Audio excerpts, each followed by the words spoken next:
Olá, sejam bem-vindos, sou o professor Bellini e estamos iniciando mais uma videoaula do nosso curso de Gestão de Projetos e hoje nós vamos falar aí da gestão e do planejamento de tempo, que é também um item extremamente importante dentro da gestão de projetos. Então, gestão e planejamento de tempo. Tempo, acho que assim, uma das frases mais comuns que nós ouvimos e falamos sobre tempo, né, que tempo é dinheiro, né? Time is money. E em projetos essa máxima também é levada ao pé da letra. Toda vez que nós falamos na gestão de tempo, nós estamos falando de um recurso que é cada vez mais escasso, né? E aí nós podemos aplicar e buscar exemplos dentro da nossa própria vida, né? Dentro dos nossos próprios projetos pessoais. Quantas vezes nós falamos isso, né? Deixamos de executar alguma coisa porque não deu tempo, não tive tempo.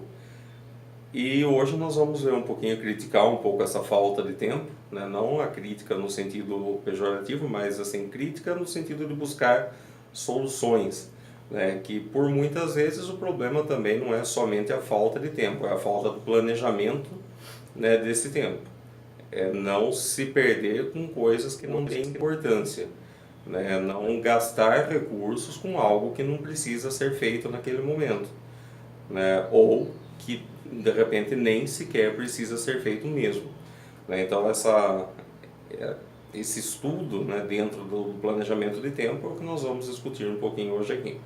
Então, quando a gente fala em gestão de tempo, é impossível não pensar num cronograma, né? Então você, eu, todos nós ao longo da nossa vida já trabalhamos com essa questão tempo e cronograma o tempo todo, em qualquer situação, não somente em gestão de projetos, né? Mas, por exemplo, nos seus estudos, na sua faculdade, no seu curso, né? Você sempre tem lá, tem um cronograma lá das avaliações, tem um cronograma das aulas, quer dizer, o tempo todo você tem. Eu, nessa nossa primeira sequência de videoaulas, mostrei para vocês um cronograma especificando o que nós veríamos em cada aula e quais elas seriam, né? Por que isso é importante? Porque isso possibilita que você, né, que está aí me assistindo, que está aí interessado em aprender um pouco, né, possa verificar se aquilo que eu falei que ia fazer realmente eu fiz, né? Então um cronograma serve para isso também, para esse controle, né, e se fiz quando falei que ia fazer. No nosso caso que eu não falei quando eu ia fazer, então você não tinha como me cobrar, né? É um cronograma que na prática não foi vantajoso para mim só, né? Mas brincadeiras aí à parte, é claro que assim, a gente não coloca datas aqui, até porque esse curso vai ficar no ar indefinidamente, então não faz muito sentido. Mas em qualquer outra situação, né, há essa necessidade de estabelecer prazos. Ah, eu vou fazer. Beleza, mas vai fazer quando? Né? Porque senão fica aquela coisa, né?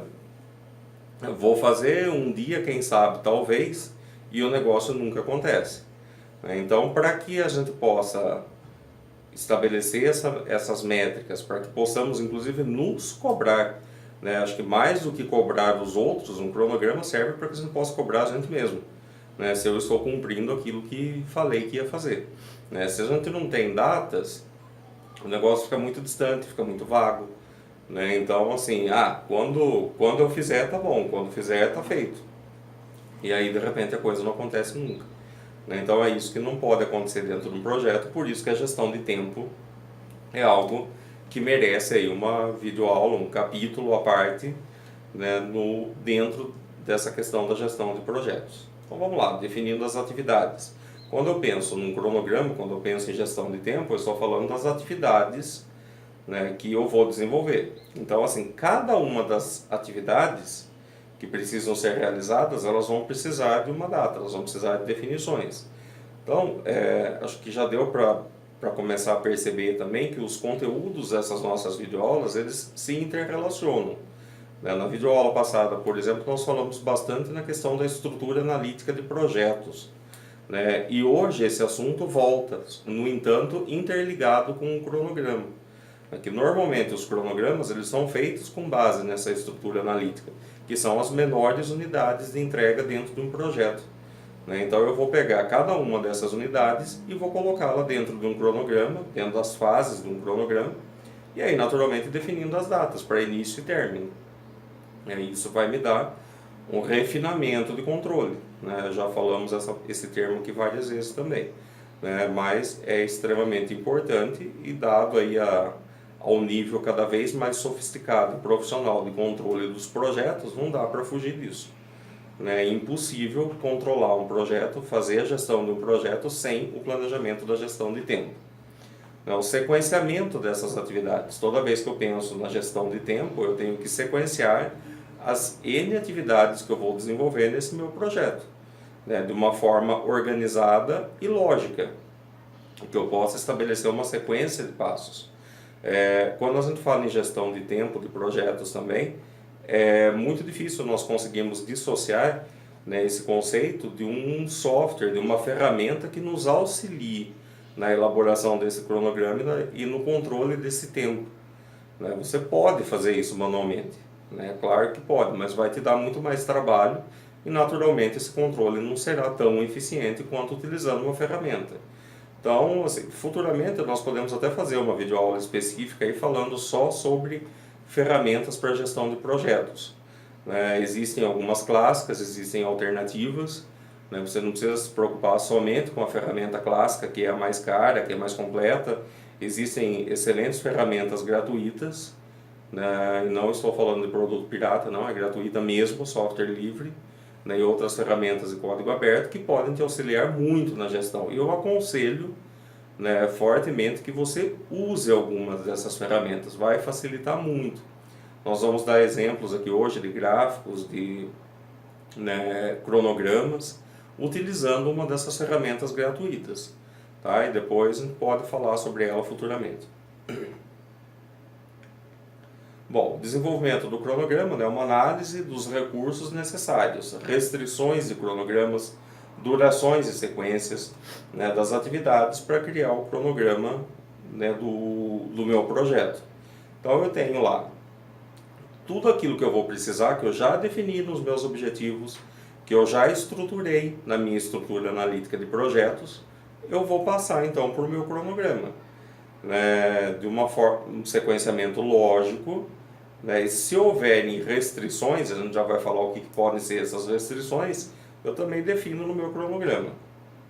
As mudanças, né, que podem ocorrer. Mudança e cronograma são ligações impossíveis de serem dissociadas, porque toda mudança impacta diretamente em tempo, né? Então, toda vez que eu tenho uma alteração, eu tenho uma alteração de tempo. Então, é muito importante deixar esses controles intimamente ligados, né? De forma com que se houve qualquer alteração, automaticamente o meu cronograma tem que ser ajustado. Aí tem lá, né, como a gente já falou agora há pouco aí, só tem deixando registrado aquilo que nós já citamos, que é a questão lá da estrutura analítica de projetos. Ela também está direta, aliás, o cronograma, via de regra, acaba saindo, né, dessa definição da estrutura analítica de projetos. Então notem que em gestão de projetos tudo é uma sequência, né? Você pode perguntar, professor, mas quando eu faço uma coisa, quando eu faço outra, o cliente quer saber quando fica pronto antes de eu saber tudo que eu tenho que fazer, e isso é normal, né? Nós nos deparamos com essa situação o tempo todo, né? A gente costuma brincar que as primeiras perguntas do cliente sempre são, né, o quanto ele vai gastar e quando fica pronto, e essas são as últimas coisas que em tese nós conseguiríamos responder, né? Mas aí, para isso é que serve a gestão de projetos, né? Para te dar essas ferramentas, esses subsídios para poder fazer um trabalho profissional, né? Nós não estamos falando aqui de um controle amador, não, nós estamos falando em ferramentas profissionais, né? Para que você tenha condições de gerenciar esse projeto, né, com bastante profissionalismo, demonstrando bastante conhecimento e capacidade técnica. Bom, né, esse sequenciamento de atividades, né, nós vamos agora abordar algumas questões, alguns termos mais técnicos, né, que são os métodos de diagrama de precedência, ou MDP. Né? Quando nós falamos em sequenciamento de atividades, né, coloquei num cronograma, aqui eu tenho um exemplo, né, de uma ferramenta de gestão de projetos que me dá esse, né, tenho aqui um exemplo de um cronograma, né, do gráfico de barras, né, que vai me dando a evolução das atividades. Então, o MDP é esse diagrama de precedência. O que é uma precedência dentro da gestão de projetos e dentro especificamente do controle de tempo? Né? Quando eu digo quais das minhas atividades, estabelecer a sequenciamento lógico dessas atividades. Né? Então, assim, precedência, o que precede as minhas atividades? Quando eu falo em precedência, eu estou falando em estabelecimento do sequenciamento lógico das atividades, que, de novo, reforçando, via de regra, já foi estabelecido na estrutura analítica do projeto. Então, o cronograma ele não surge do nada e nem tampouco ele é algo dissociado da estrutura analítica. Muito pelo contrário, eles são intimamente interligados.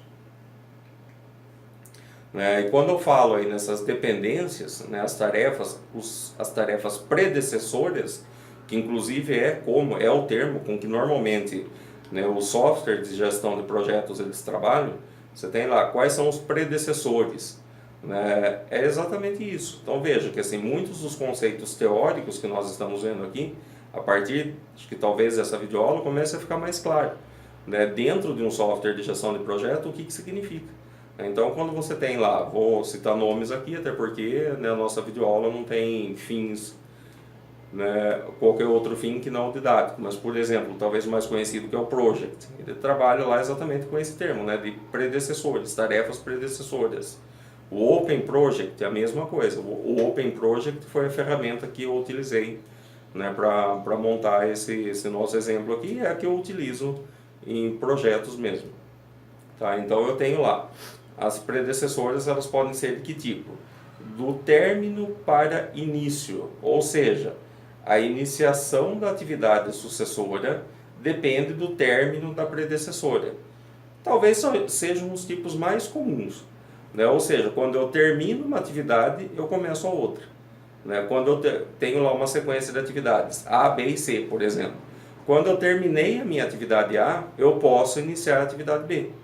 Né, ou quando eu terminei a atividade B, eu posso iniciar a atividade C. Né, isso são as dependências MDP, né, do tipo término para início. Então, dentro de um software de gestão de projetos, você vai determinar isso lá e a terminologia é exatamente essa.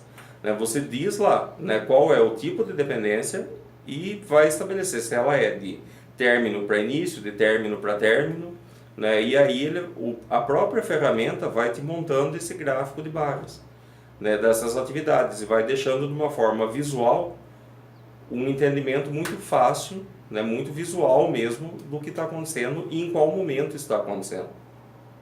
Né? O outro tipo aí que é o término para término, ou seja, né, o término da minha atividade sucessora depende do término da atividade predecessora. Quando que isso pode ocorrer? Quando, por exemplo, eu preciso terminar uma tarefa para que a outra também possa. Então, são não tão comuns quanto a primeira, mas podem acontecer. E aí, de novo, depende das características do projeto que você está trabalhando e especificamente das ações, né, da estrutura analítica, né, de cada uma dos itens que você detalhou. Início para início, um outro tipo de dependência, início para início. Quer dizer, o início da minha atividade sucessora, quer dizer, aquela que vem depois, ela depende do início da predecessora. Então, quando uma começa, a outra também pode começar. Início para término.